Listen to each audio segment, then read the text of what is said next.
नमस्कार, good morning India में आपका स्वागत है। मैं हूं अदिति राजपूत और शुरुआत इस वक्त कर रहे हैं कोरोना का जो नया वेरिएंट आया है ओमिक्रॉन। उसने काफी परेशान सबको किया हुआ है और डोंबिवली में अब दक्षिण अफ्रीका से आया यात्री जो है वो कोरोना पॉजिटिव पाया गया है। मुंबई से ये खबर आ रही है, दक्षिण अफ्रीका के केप टाउन शहर से आया है ये यात्री जो कोरोना पॉजिटिव पाया गया है और फिलहाल मरीज को आइसोलेशन में रखा गया है। जीनोम सीक्वेंसिंग के लिए जो मरीज है उनके सैंपल को मुंबई भेजा जा रहा है और ये फिलहाल जानकारी है कि मुंबई के डोंबिवली में दक्षिण अफ्रीका से जो यात्री आया है वो कोरोना पॉजिटिव पाया गया है। हाल ही में ये खबर आई है कि दक्षिण अफ्रीका में ओमिक्रॉन वेरिएंट जो है वो नया वेरिएंट मिला है और दक्षिण अफ्रीका में मरीजों की तादाद में भी काफी बढ़ोतरी हुई है। हालांकि अभी कितना ये खतरनाक है इसको लेकर साफ नहीं किया गया है, लेकिन फिलहाल सभी देश अलर्ट पर हैं और सभी देशों में इस नए वेरिएंट को लेकर चिंता जाहिर की गई है। हम सीधा रुख कर रहे हैं हमारे सहयोगी सुनील सिंह का, जो फोन लाइन पर हमारे साथ जुड़ गए हैं। सुनील, दक्षिण अफ्रीका से जो ये मुंबई में नए यात्री आए हैं ये कोरोना पॉजिटिव पाए गए हैं, क्या जानकारी इनको लेकर मिल रही है? और यहाँ पर सुनील ये भी साफ करना जरूरी है कि वो अभी कोरोना पॉजिटिव पाए गए हैं, क्या नए वेरिएंट से पॉजिटिव है या नहीं, ये अभी साफ नहीं है। बिल्कुल अदिति, मुंबई में ठाणे के डोंबिवली में साउथ अफ्रीका के केप टाउन में से आए एक शख्स जो कि दिल्ली आए, दिल्ली से फिर मुंबई आए, जानकारी मिल रही 24 नवंबर को। यहाँ आने के बाद जब उन्हें टेस्ट कराया गया तो वो कोरोना पॉजिटिव पाए गए। इसलिए चिंता बढ़ गई है क्योंकि जो नया जो संक्रमित जो आया है उस माइक्रॉन, उसको लेकर चिंता यहाँ पर बढ़ी हुई है। हालांकि अभी उनका जो जीनोम जो सीक्वेंस जो टेस्टिंग करानी है उसके लिए उनका नमूना यहाँ अभी मुंबई के कस्तूरबा अस्पताल में भेजा जाएगा। उसकी रिपोर्ट आएगी, उसके बाद वो साफ हो पाएगा। लेकिन जिस तरह से खबरें हैं और जिस तरह से संक्रमण दक्षिण अफ्रीका में नया पाया गया है उसकी वजह से देखते हुए एक शक है, इसीलिए सिर्फ एक सावधानी बरती जा रही है। अभी जो मरीज हैं उनकी स्थिति बहुत सामान्य है। उनके भाई का भी टेस्ट किया गया, वो भी निगेटिव पाए गए हैं। उनके परिवार का जो है वो सभी का भी टेस्ट कराया जाएगा ताकि कहीं देखा जाएगा कि संक्रमण फैला या नहीं फैला। वैसे जो कल्याण डोंबिवली मनपा के अधिकारी हैं, स्वास्थ्य अधिकारी डॉक्टर प्रतिभा पाटिल, उनका कहना है कि वो और किसी के संक्रमण में अब तक संपर्क में आए नहीं थे और उन्हें अभी आइसोलेशन सेंटर में रखा गया है जहाँ पर उनकी स्थिति अच्छी बताई जा रही है। इस बीच राज्य सरकार ने भी सतर्कता बरतते हुए अब फिर से कोरोना की गाइडलाइन को नए सिरे से लागू किया है शनिवार से, और मास्क को पर सख्ती बरतने की फिर से बात कही गई है। जो इन्होंने वैक्सीन नहीं ली है उनके लिए उनकी वैक्सीन पे तेजी लाने की बात कही गई है। और खास करके राज्य के स्वास्थ्य अधिकारियों से जुड़े हुए अधिकारियों से मुख्यमंत्री ने कहा है कि केंद्र के किसी सूचनाओं का इंतजार किए बिना जिस तरह से माहौल इसमें बना है उसको देखते हुए अभी से राज्य सरकार अपने स्तर पर अपने उपाय शुरू कर दे। और बीएमसी ने भी केंद्र सरकार को खत लिखा है और ये कहा है कि जो 84 दिन का जो गैप है कोविशील्ड वैक्सीन के बीच, 2 डोज के बीच, उसको कम करके 30 दिन करने की अपील की है ताकि ज्यादा से ज्यादा लोगों तक जल्दी से जल्दी जो डबल वैक्सीन है वो हो पाए। शुक्रिया सुनील इस तमाम जानकारी के लिए। तो ओमिक्रॉन जो नया वेरिएंट आया उसको लेकर यहाँ पर अलर्ट जारी किया गया, लेकिन फिलहाल इस वक्त जो खबर आ रही है मुंबई में डोंबिवली में दक्षिण अफ्रीका से आया एक यात्री कोरोना पॉजिटिव पाया गया है। दक्षिण अफ्रीका के केप टाउन शहर से आया है ये यात्री और फिलहाल मरीज को आइसोलेशन में रखा गया है। मुंबई भेजा गया है उनके सैंपल को जीनोम सीक्वेंसिंग के लिए। तो रिपोर्ट से ही पता चलेगा कि किस वेरिएंट से वो संक्रमित हुए हैं, क्या ये ओमिक्रॉन वेरिएंट है या नहीं, ये अभी तय होगा। और कोरोना के नए वेरिएंट ओमिक्रॉन को लेकर दुनिया भर में अब चिंता है। इसे तेजी से फैलने वाला बताया गया है। तो किसी भी खतरे से निपटने के लिए कोरोना के नए ओमिक्रॉन वेरिएंट को देखते हुए स्वास्थ्य मंत्रालय ने नई गाइडलाइंस अब जारी कर दी हैं। तो भारत आने वाले यात्रियों को अब 14 दिनों की ट्रैवल हिस्ट्री बतानी होगी। विदेश से आने वालों को यात्रा से पहले नेगेटिव RT-PCR रिपोर्ट एयर सुविधा पोर्टल पर सबमिट करना होगा। और जिन देशों में नए वेरिएंट का खतरा ज्यादा है वहां से आने वाले यात्रियों को एयरपोर्ट पर ही कोरोना टेस्ट करवाना होगा। रिपोर्ट आने तक एयरपोर्ट पर ही इंतजार भी करना होगा। अगर रिपोर्ट नेगेटिव आती है तो भी 7 दिनों का होम क्वारंटीन होगा और उसके बाद 8वें दिन फिर से उन यात्रियों का कोरोना टेस्ट करवाया जाएगा। और तब अगर पॉजिटिव हुए तो सैंपल को इंसाकॉग लैब में भेजा जाएगा ताकि पता चल सके कि पीड़ित व्यक्ति किस वेरिएंट से संक्रमित है और फिर आइसोलेशन में रखकर कॉन्ट्रैक्ट ट्रेसिंग उनकी शुरू की जाएगी। इस बारे में ज्यादा जानकारी दे रही हैं हमारी सहयोगी नीता शर्मा। बाकी के जो यूरोपियन देश और बाकी का जो विश्व भर में जो एक एसओपीज फॉलो किए जा रहे हैं इस न्यू वेरिएंट के मुतालिक, उसे ही देखते हुए सरकार ने कल एक उच्च स्तरीय बैठक की थी जिसे चेयर यूनियन होम सेक्रेटरी ने किया था।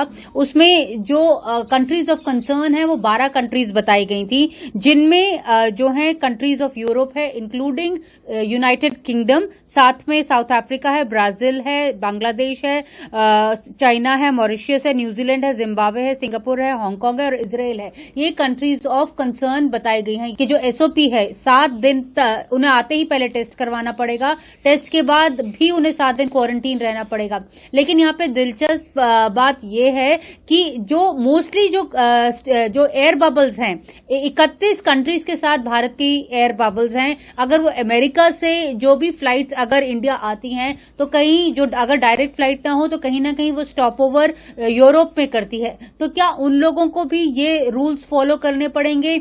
ये अभी एक क्लैरिफिकेशन जो है वो सरकार की तरफ से आना है, क्योंकि यूके जो है वो मिड हॉल्ट जरूर होता है जो यूएस से फ्लाइट्स आती हैं। बेशक से 31 कंट्रीज के पास एयर बबल है, इसके साथ एयर बबल इंडिया का चल रहा है और भारत का कहना है कि इन एयर बबल्स को वो इफेक्ट नहीं करेगा जो न्यू गाइडलाइंस आई हैं कल, क्योंकि इंडिया ने 26 नवंबर को जितनी भी पुरानी बंदिशें थी वो तोड़ दी थी और कहा था कि जो इंडियन स्काईज हैं वो इंटरनेशनल ट्रैवल जो है वो पहले की तरह जारी कर देंगे। लेकिन जब ये खतरा सामने आया तो अब एक रिव्यू जो है वो कल किया गया था, जिसके बाद बोला गया था कि क्योंकि ये एक इमर्जिंग सिचुएशन है तो ईच कंट्री वाइज जो है इसे रिव्यू किया जाएगा। तो हो सकता है कि जो अभी 15 दिसंबर से जो बोला जा रहा था कि पूरा इंटरनेशनल फ्लाइट्स का जो सीन है वो ओपन कर दिया जाए, उसे भारत जो है वो फिर से रिव्यू करे। तो अब सवाल जिस तरह से नीता शर्मा हमारी बता रही है अंतर्राष्ट्रीय उड़ानों का है, जिन्हें लेकर सरकार सतर्क है और बार बार ये भी कहा जा रहा है, सरकार ने एक आपातकालीन बैठक भी कल की है और ये कहा गया है कि अंतर्राष्ट्रीय उड़ानों को लेकर क्या 15 दिसंबर से उन्हें शुरू किया जाएगा या नहीं, उसकी समीक्षा फिलहाल की जाएगी। लंबे समय तक सोच विचार के बाद सरकार ने अंतर्राष्ट्रीय उड़ानें 15 दिसंबर से शुरू करने का ऐलान किया था, लेकिन अब नए वेरिएंट को खतरे को लेकर प्रधानमंत्री नरेंद्र मोदी ने भी यही कहा है कि अंतर्राष्ट्रीय उड़ानें शुरू करने से पहले समीक्षा कर ली जाए, देख लिया जाए, सोच विचार लिया जाए कि स्थिति क्या है, उसके बाद ही कोई फैसला लिया जाएगा।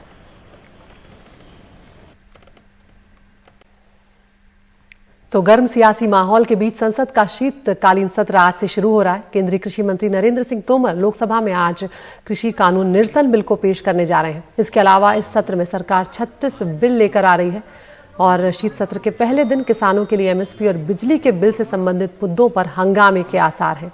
साथ ही विपक्ष कोविड से जान गंवाने वालों के परिजनों के लिए मुआवजे का मुद्दा भी उठाएगा। विपक्ष की कोशिश ये है कि एकजुट होकर पेगासस, सीमा पर चीन की आक्रामकता और पेट्रोल डीजल समेत ईंधन की बढ़ती कीमत पर भी सरकार को घेरा जाए। सरकार को घेरने के मुद्दों पर सुबह 10 बजे कांग्रेस ने विपक्ष की एक बैठक भी बुलाई है, जिसमें टीएमसी ने हिस्सा लेने से इनकार कर दिया है। संसद के शीतकालीन सत्र का कामकाज शांति से चले, इसके लिए बुलाई सर्वदलीय बैठक में 31 दलों के 42 नेता शामिल हुए। विपक्ष की ओर से मल्लिकार्जुन खड़गे, अधीर रंजन चौधरी, डेरेक ओब्रायन, सुदीप बंदोपाध्याय, सतीश चंद्र मिश्रा, रामगोपाल यादव, फारूक अब्दुल्ला, संजय सिंह समेत तमाम नेता शामिल हुए। सरकार की ओर से राजनाथ सिंह, पीयूष गोयल और प्रहलाद जोशी बैठक में मौजूद रहे, लेकिन प्रधानमंत्री नरेंद्र मोदी का बैठक में मौजूद न रहना विपक्ष को रास नहीं आया। 3 काले कानून किसानों के जो विरोध थे उन्होंने तो वापस लिया, लेकिन उसमें उन्होंने ये भी कहा था कि कानून तो ठीक है, मैं लोगों को समझा नहीं पाया। तो इसका मतलब यही होता है कि कानून आज ना कल किसी और रूप में आ जाएगा, एक डर हमको भी है। तो हम ये पूछना चाहते थे अगर प्राइम मिनिस्टर यहाँ आते तो वो क्या करना चाहते इन विषयों पे। सरकार पहले ही इस बात का ऐलान कर चुकी है कि वो सोमवार को कृषि कानून वापसी का बिल लेकर आएगी, लेकिन विपक्ष सरकार पर दबाव कम करने को तैयार नहीं दिख रहा है। विपक्ष की मांग है कि सरकार फसलों के न्यूनतम समर्थन मूल्य की गारंटी का कानून बनाए। किसान आंदोलन के दौरान जिन किसानों की जान गई उनके परिजनों को मुआवजा दे। लखीमपुर कांड के मुख्य आरोपी आशीष मिश्रा के पिता गृह राज्य मंत्री अजय मिश्रा टेनी को बर्खास्त किया जाए, सरकारी कंपनियों के विनिवेश को रोका जाए, विधायकों में महिलाओं के लिए 50% आरक्षण का बिल लाया जाए। इन तमाम मुद्दों के अलावा विपक्ष पेट्रोल और डीजल के बढ़े हुए दामों और चीन के साथ जारी तनाव पर सरकार को घेरने की कोशिश करेगा। एक तो कृषि बिल का ऊपर जरूर उसका न्यूनतम सहायक मूल्यों को एक लीगल कवरेज देना चाहिए। दूसरा, हम लोगों ने आए थे यहाँ price rise petrol diesel with domestic gas and essential commodities. उसके बाद हम लोगों ने कहा कि बीएसएफ 50 किलोमीटर तक हमारे स्टेट में घूस के एरिया में चले आएंगे। ये विषय को लेके मुख्यमंत्री पिछले हफ्ता में प्रधानमंत्री से भी मिले। विपक्ष के तेवरों का अंदाजा तभी मिल गया जब आम आदमी पार्टी के सांसद संजय सिंह सर्वदलीय बैठक से उठकर चले गए। आरोप लगाया सरकार कहीं बोलने नहीं देती। आप लोग जिन्ना जिन्ना करते घूम रहे हैं, किसान गन्ना गन्ना कर रहा है, आप कुछ सुनने को मानने को तैयार नहीं है। ना पार्लियामेंट में बोलने देते हैं, ना ऑल पार्टी मीटिंग में बोलने देते हैं। तो ऐसी मीटिंग में रह के क्या फायदा है। विपक्ष के ऐसे तेवर के बीच सरकार का कहना है कि वो सदन में हर मुद्दे पर चर्चा के लिए तैयार है। नियम के अधीन जो कुछ भी चर्चा माननीय स्पीकर और माननीय चेयरमैन परमिट करते हैं, वो सब चर्चा के लिए सरकार तैयार है। सर्वदलीय बैठक में सदन का तालमेल बेहतर करने पर यह रस्मी चर्चा जरूर हुई, पर संसद का शीत सत्र बिना हो हल्ले के चल पाएगा, इसके आसार नहीं दिख रहे हैं।